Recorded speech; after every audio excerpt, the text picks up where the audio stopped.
pikiran ke bawah sadar itulah yang menjadi dominasi. Sehingga sejak mulai lahir sampai usia-usia belum memahami lingkungan, yang paling dirasakan dekat dengan dia adalah ibunya, karena sejak kecil, sejak mulai dikandungan sudah mengenalnya sifatnya emosi.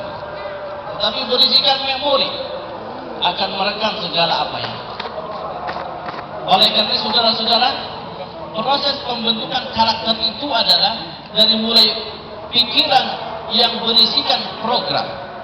Yang program itu adalah terdiri dari pengalaman hidup yang kemudian akan membentuk sistem keyakinan dan kepercayaan sehingga membuatlah sebuah pola pikir.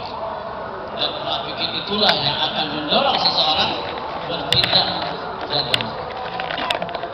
Hadirin yang dirahmati Allah Subhanahu wa taala.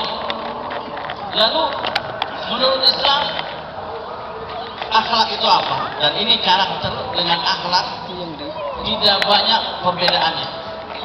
Yang didefinisikan dengan sebuah sifat yang mengakar dalam jiwa, yang memunculkan tindakan-tindakan yang tanpa berpikir lagi sudah refleks.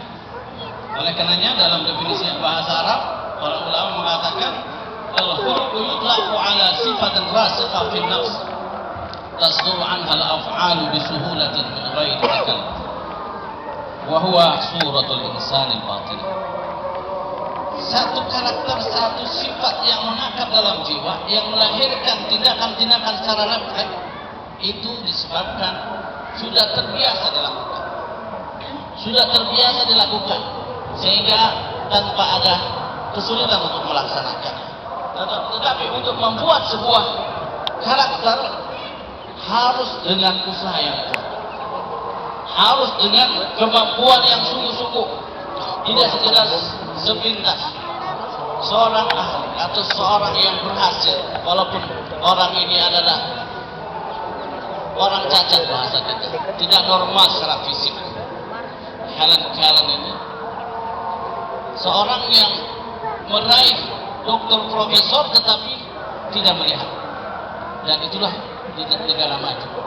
Dia mengatakan karakter tidak bisa dibentuk dengan santai-santai dan main-main, melainkan harus melewati segala cobaan dan penderitaan jiwa yang bisa diperkuat oleh seluruh pengalamannya, sehingga visi diperjelas, ambisi dibangkitkan, dan kesuksesan pun diraih. Ini melihat dari pengalamannya. Hadirin yang dirahmati Allah Subhanahu wa taala. Kalau kita melihat kepada karakter bangsa, berarti harus bagaimana kita ini memulainya. Kalau masalah bangsa adalah kita sendiri. Siapa itu bangsa Indonesia? Adalah kita. Siapa itu bangsa Indonesia? Adalah keluarga kita. Siapa itu bangsa Indonesia? Adalah tetangga dan lingkungan. Kalau kita mengatakan bangsa Indonesia bobrok, berarti pengalaman kepada kita sendiri. Sesungguhnya menilai tidak positif terhadap bangsa itu tidak perlu diungkapkan oleh kata-kata, apalagi dengan kecaman dan penghinaan.